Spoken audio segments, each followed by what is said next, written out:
ಸರ್ವ ಕರ್ನಾಟಕ ವೀಕ್ಷಕರಿಗೆ ಸ್ವಾಗತ. ನಮ್ಮ ಚಾನೆಲ್ ಸಬ್ಸ್ಕ್ರೈಬ್ ಮಾಡಿ ಮತ್ತು ಲೈಕ್ ಮಾಡಿ, ಶೇರ್ ಮಾಡಿ.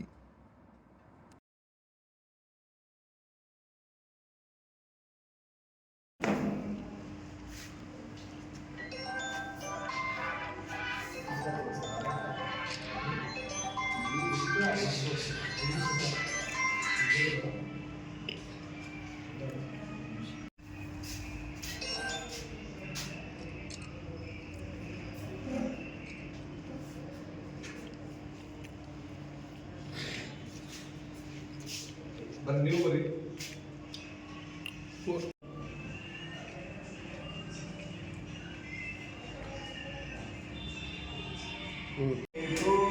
ಚಪ್ಪಾಳೆ ಎಲ್ಲರೂ.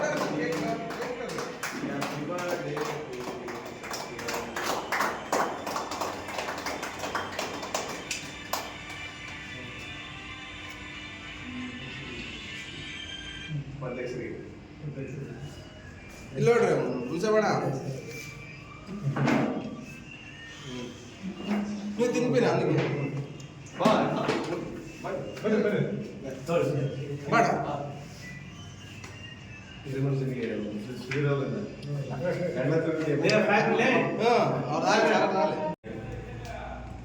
ಇವತ್ತು ಭವ್ಯ ಭಾರತ ದೇಶದ ಇತಿಹಾಸದಲ್ಲಿಯೇ ದೇಶವನ್ನ ಬಹುಸಂಖ್ಯಾತರಾಗಿರ್ತಕ್ಕಂಥ SC STಗಳು, OBCಗಳು ಮತ್ತು ಮೈನಾರಿಟಿ, ಕ್ರಿಶ್ಚಿಯನ್ಸ್, ಮುಸ್ಲಿಮ್ಸ್ ಮತ್ತು ಮುಂದುವರೆದ ಹಿಂದುಳಿದ ಸಮಾಜಗಳಿಗೆ ತನ್ನದೇ ಆಗಿರ್ತಕ್ಕಂಥ ಜವಾಬ್ದಾರಿಯುತವಾಗಿರ್ತಕ್ಕಂಥ ಸ್ಥಾನವನ್ನು ತಂದುಕೊಡುವಲ್ಲಿ ಭಾರತ ದೇಶದ ಎರಡನೇ ಅಂಬೇಡ್ಕರ್ ಅಂತಕ್ಕಂಥ ಖ್ಯಾತಿಯನ್ನು ಪಡೆದುಕೊಂಡಿರ್ತಕ್ಕಂಥ ಮಾನ್ಯವಾದ ದಾದಾ ಸಾಹೇಬ್ ಕಾನ್ಸಿರಾಮ್ಜಿಯವರು ಜನ್ಮಿಸಿ 90 ವರ್ಷಗಳೇ ಕಳೆದಿತ್ತು.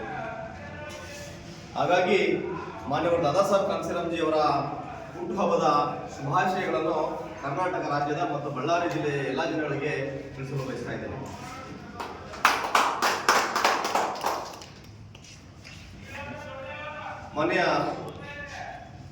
ಮಾನ್ಯವಾದ ದಾದಾ ಸಾಹೇಬ್ ಕಾನ್ಸಿರಾಮ್ಜಿಯವರ ಹೋರಾಟದ ಹಾದಿಗಳನ್ನು ನಾವೆಲ್ಲರೂ ಒಮ್ಮೆ ಮೆಲುಕು ಹಾಕುವುದಾದರೆ, ಮೂಲತಃ ಅವರು ಒಂದು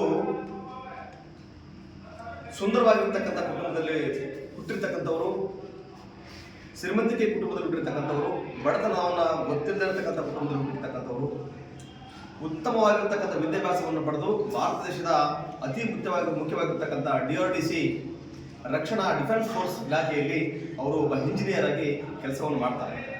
ಇಂಜಿನಿಯರ್ ಆಗಿ ಕೆಲಸವನ್ನು ಮಾಡ್ತಿರ್ಬೇಕಾದ್ರೆ ಅಲ್ಲಿ ಕೂಡ ಈ ಮೇಲು ಕೀಳು ಎನ್ನುವಂತಹ ಒಂದು ಸಂದರ್ಭವನ್ನು ಅವರ ಕಣ್ಣಿಗೆ ಕಾಣುತ್ತೆ. ಅಲ್ಲಿರ್ತಕ್ಕಂಥ ಒಬ್ಬ ನೌಕರಸ್ಥನನ್ನ ಮೇಲ್ಜಾತಿಯ ಅಧಿಕಾರಿಗಳು ಅವನನ್ನ ಬಹಿಷ್ಕಾರ ಹಾಕ್ತಾರೆ. ಬಹಿಷ್ಕಾರ ಹಾಕಿದಾಗ ಅದರ ವಿರುದ್ಧವಾಗಿ ಹೋರಾಟ ಮಾಡಿ ಅವನನ್ನ ಮತ್ತೆ ನೌಕರಿ ಕೊಡಿಸಲು ಯಶಸ್ವಿ ಆಗ್ತಾರೆ. ಇವರು ಸುಂದರವಾಗಿರ್ತಕ್ಕಂಥ ಮೈಕಟ್ಟನ್ನು ಗಮನಿಸಿರ್ತಕ್ಕಂಥ ಅಲ್ಲಿನ ಅಧಿಕಾರಿಗಳು ಇವನೊಬ್ಬ ದಲಿತ ಅಲ್ಲ, ಇವನೊಬ್ಬ ಬ್ರಾಹ್ಮಣ ಜಾತಿಗೆ ಸೇರಿರ್ತಕ್ಕಂಥ ಹೇಳಿ ಅವರು ಭಾವಿಸುತ್ತಾರೆ. ಆದರೆ ಮುಂದಿನ ದಿನಗಳಲ್ಲಿ ಗೊತ್ತಾಗುತ್ತೆ ಇವರು ಕೂಡ ಒಬ್ಬ ದಲಿತ ಅಂತ ಹೇಳಿ. 1956ರಲ್ಲಿ ಡಾಕ್ಟರ್ ಬಾಬಾ ಸಾಹೇಬ್ ಅಂಬೇಡ್ಕರ್ ಅವರು ತೀರ್ಕೊಂಡ ನಂತರ ಇಡೀ ಅವರ ವಿಚಾರಗಳನ್ನ ದಾದಾ ಸಾಹೇಬ್ ಕಾನ್ಸಿರಾಮ್ಜಿ ಅವರು ಅರ್ಥ ಮಾಡ್ಕೊಳ್ತಾರೆ, ಓದ್ತಾರೆ. ಓದಿದ ನಂತರ ಜಾತಿ ನಿರ್ಮೂಲನಾ ಅಂತಕ್ಕಂಥ ಒಂದು ಪುಸ್ತಕವನ್ನು ತೆಗೆದುಕೊಂಡು ಅವರು ಇಡೀ ಒಂದು ದಿನ ರಾತ್ರಿ ಮೂರು ಸಾರಿ ಪುನರಾವರ್ತನೆ ಮಾಡೋದ್ರ ಮೂಲಕ ಜಾತಿ ನಿರ್ಮೂಲನೆ ಅಂತಕ್ಕಂಥ ಪುಸ್ತಕವನ್ನು ಓದಿ ಮುಗಿಸ್ತಾರೆ. ಜಾತ್ಯತೀತವಾಗಿರ್ತಕ್ಕಂಥ, ಜಾತಿಯಿಂದ ಕೂಡಿರ್ತಕ್ಕಂಥ ಈ ಭಾರತ ದೇಶದಲ್ಲಿ ಜಾತಿಯನ್ನು ನಿರ್ಮೂಲನೆ ಮಾಡುವುದು ಹೇಗೆ, ಆ ಜಾತಿನೇ ಬಳಸಿಕೊಂಡು ರಾಜ್ಯಾಧಿಕಾರವನ್ನು ಮಾಡುವಂಥದ್ದು ಹೇಗೆ ಎನ್ನುವಂಥ ಕಲ್ಪನೆಯನ್ನು ಕೊಟ್ಟಿರ್ತಕ್ಕಂಥವರು ಮಾನ್ಯವಾದ ದಾದಾ ಸಾಹೇಬ್ ಕಾನ್ಸಿರಾಮ್ಜಿ ಅವರು. ಒಂದು ಸಂದರ್ಭದಲ್ಲಿ ನೆಹರು ಅವರನ್ನ ಪತ್ರಕರ್ತರು ಕೇಳ್ತಾರೆ, ಈ ದೇಶದಲ್ಲಿರ್ತಕ್ಕಂಥ ಜಾತಿ ವ್ಯವಸ್ಥೆಯನ್ನ ಯಾವ ರೀತಿ ನಾವು ಬಳಕೆ ಮಾಡ್ಕೊಳ್ಬೇಕು ನೆಹರುಜಿ ಅಂತ ಕೇಳಿದ್ರೆ, ಇಲ್ಲ ನನಗೆ ಗೊತ್ತಿಲ್ಲ, ಆ ಜಾತಿ ವ್ಯವಸ್ಥೆಯನ್ನ ಬಳಸಿಕೊಂಡು ಅಧಿಕಾರವನ್ನು ಹೇಗೆ ಇಡಬೇಕಂತ ಕಲಿಸಿರ್ತಕ್ಕಂಥವ್ರು ಈ ಭಾರತ ದೇಶದಲ್ಲಿ ದಾದಾ ಸಾಹೇಬ್ ಕಾನ್ಸಿರಾಮ್ಜಿ ಅವರು ಒಬ್ಬರೇ. ಅವರಿಂದ ಮಾತ್ರ ನಿಮಗೆ ಸರಿಯಾದ ಉತ್ತರವನ್ನು ಸಿಗಲಿಕ್ಕೆ ಸಾಧ್ಯ. ಹಾಗಾಗಿ ಕಾನ್ಸಿರಾಮ್ಜಿ ಅವರನ್ನು ಹೋಗಿ ಕಾಂಟ್ಯಾಕ್ಟ್ ಮಾಡಿ ಅಂತೇಳಿ ಅಂದಿನ ಪ್ರಧಾನಮಂತ್ರಿ ಆಗಿರ್ತಕ್ಕಂಥ ಜವಾಹರ್ಲಾಲ್ ನೆಹರು ಅವರೇ ಹೇಳ್ತಾರೆ. ಈ ಜಾತಿ ಅಸ್ಪೃಶ್ಯ ಜಾತಿ, ಇದು ಕೀಳು ಜಾತಿ, ಇದು ಜಾತಿಯಿಂದ ಹೊರಗಡಿರ್ತಕ್ಕಂಥ ಜಾತಿ ಅಂತಕ್ಕಂಥ ಮಾತನ್ನ ಎಲ್ಲ ಮೇಲ್ವರ್ಗದ ಜನಗಳು ರಾಜ್ಯಾಧಿಕಾರವನ್ನು ಇಟ್ಕೊಂಡು ಆಳ್ವಿಕೆಯನ್ನು ಮಾಡುವಂತಹ ಸಂದರ್ಭದಲ್ಲಿ ಅನಾಲಿಸಿಸ್ ಮಾತನಾಡುವಂತ ಸ್ಥಿತಿಯಲ್ಲಿ ನಾವು ಬದುಕ್ತಾ ಇದ್ವಿ. ಅಂತಹ ಇತ್ತೀಚಿನ ಕಂಪ್ಯೂಟರ್ ವೈಜ್ಞಾನಿಕ ಯುಗದಲ್ಲಿ ಕೂಡ ನಾವು ಈ ಮಟ್ಟಕ್ಕೆ ಬದುಕ್ತಿರುವಂತಹ ಸಂದರ್ಭದಲ್ಲಿ 1984ರಲ್ಲಿ ಬಹುಜನ ಸಮಾಜ ಪಕ್ಷ ಅಂತಕ್ಕಂಥ ರಾಜಕೀಯ ಪಕ್ಷವನ್ನು ಸ್ಥಾಪನೆ ಮಾಡಿ ಅದಕ್ಕಿಂತ DS4 ಅಂತಕ್ಕಂಥ ಒಂದು ಸಂಘಟನೆಯನ್ನು ಕಟ್ಟಿ 20 ವರ್ಷಗಳ ಕಾಲ ಇಡೀ ಭಾರತ ದೇಶವನ್ನ ಸೈಕಲ್ ಮುಖಾಂತರ ಸಂಚಾರವನ್ನು ಮಾಡಿ ಜನಗಳಿಗೆ ರಾಜ್ಯಾಧಿಕಾರದ ಮಹತ್ವವನ್ನು ತಿಳಿಸಿ, ರಾಜ್ಯಾಧಿಕಾರ ಅಂತಕ್ಕಂಥದ್ದು ಬಹಳ ಸುಲಭವಾಗಿರ್ತಕ್ಕಂಥದ್ದು, ಅದನ್ನ ಪಡೆಯುವಂತ ಕೆಲಸಕ್ಕೆ ಕಾರ್ಯಕ್ಕೆ ನೀವು ಮುನ್ನುಗ್ಗಬೇಕು. ಆ ಮುನ್ನುಗ್ಗಿದಾಗ ಮಾತ್ರ ನಿಮ್ಮ ಕುಟುಂಬಗಳು ಸುಭದ್ರವಾಗಿರ್ಲಿಕ್ಕೆ ಸಾಧ್ಯ, ನಿಮ್ಮ ಮಕ್ಕಳ ಭವಿಷ್ಯ ಸುಭದ್ರವಾಗಿರ್ಲಿಕ್ಕೆ ಸಾಧ್ಯ, ನಿಮ್ಮ ಜೀವನ ಕೂಡ ಸುಭದ್ರವಾಗಿರ್ಲಿಕ್ಕೆ ಸಾಧ್ಯ ಅನ್ನುವಂಥ ಪರಿಕಲ್ಪನೆಯನ್ನ ಜನಗಳಿಗೆ ಮನೆಗಳಿಗೆ ಹಳ್ಳಿಗೆ ಗಲ್ಲಿಗೆ ತಿಳಿಸ್ತಕ್ಕಂಥ ವ್ಯವಸ್ಥೆಯನ್ನ ಕಾಂಶೀರಾಮ್ಜಿ ಅವರು ಮಾಡ್ತಾರೆ. ಇವತ್ತು ನಾವು ಕಾರಿದ್ರು ಕೂಡ ಹೋಗಲಾದಂತಹ ಪರಿಸ್ಥಿತಿಗಳಲ್ಲಿ ಅವರು ಕೇವಲ ಸೈಕಲ್ ಅನ್ನು ತಗೊಳ್ತಾರೆ. ಸೈಕಲ್ ಅನ್ನು ತಗೊಳ್ಕೊಂಡು ಇಡೀ ಭಾರತ ದೇಶವನ್ನ ಸಂಚಾರ ಮಾಡ್ತಾರೆ. ದಕ್ಷಿಣ ಭಾರತ ಮತ್ತು ಉತ್ತರ ಭಾರತವನ್ನ ಸಂಚಾರ ಮಾಡಿ ಆಗಿನ ಉತ್ತರ ಪ್ರದೇಶದಲ್ಲಿ ಕರ್ನಾಟಕಕ್ಕೆ ಬರ್ತಾರೆ, ಆಂಧ್ರಕ್ಕೆ ಹೋಗ್ತಾರೆ, ಮಹಾರಾಷ್ಟ್ರಕ್ಕೆ ಹೋಗ್ತಾರೆ, ಪಂಜಾಬ್, ಹರಿಯಾಣ, ಗುಜರಾತ್ ಎಲ್ಲ ರಾಜ್ಯಗಳಿಗೆ ಸಂಚಾರವನ್ನು ಮಾಡ್ತಾರೆ. ಸಂಚಾರವನ್ನು ಮಾಡಿದ್ರು ಕೂಡ ಕೊನೆಯ ಪಕ್ಷದಲ್ಲಿ ಉತ್ತರ ರಾಜ್ಯ ಅವರನ್ನ ಕೈಗಿಡುತ್ತೆ. ಅಲ್ಲಿ ಮಾಯಾವತಿ ಅಂತಕ್ಕಂಥ ಒಬ್ಬ ಮಹಿಳೆಯನ್ನ ಆಯ್ಕೆ ಮಾಡಿಕೊಂಡು ಅವರ ಒಂದು ಗಟ್ಟಿಸ್ತನವನ್ನ ಅವರು ಗುರುತಿಸ್ತಕ್ಕಂಥ ಕಾಂಶೀರಾಮ್ಜಿ ಅವರು ಅವ್ರನ್ನ ಗಮನಿಸಿ ಏನ್ ಹೇಳ್ತಾರೆ ಅಂತಂದ್ರೆ, ಬಹುಶಃ ನೀವು ಏನಾಗ್ತೀವ ಅಂತ ನೀವು ಕೇಳಿದ್ರೆ ನಾನು ಒಬ್ಬ DC ಆಗ್ತೀನಿ, DC ಕೋರ್ಸ್ನ ಓದ್ಲಿಕ್ಕೆ ನಾನು ಪ್ರಿಪೇರ್ ಆಗ್ತದೇನೆ ಅಂತೇಳಿ ಹೇಳ್ತಾಳೆ. ಆದ್ರೆ ಆಗಿನ ವಿದ್ಯಾಭ್ಯಾಸ ಬಗ್ಗೆ B.Ed ಆಗಿರುತ್ತೆ, LLB ಮುಗಿದಿರುತ್ತೆ, ಹಾಗೆ ಸಿವಿಲ್ ಸರ್ವಿಸ್ಗೆ ನಾನು ಪ್ರಿಪೇರ್ ಆಗ್ಬೇಕಂತೇಳಿ ಗಮನಿಸ್ತಾ ಇರ್ತಾಳೆ. ಆಗಿನ ಸಂದರ್ಭದಲ್ಲಿ ವಿದ್ಯಾರ್ಥಿಗಳ ಹೋರಾಟದ ಸಂಘಟನೆಗಳಲ್ಲಿ ಮುಂಚೂಣಿಯಲ್ಲಿರ್ತಾರೆ.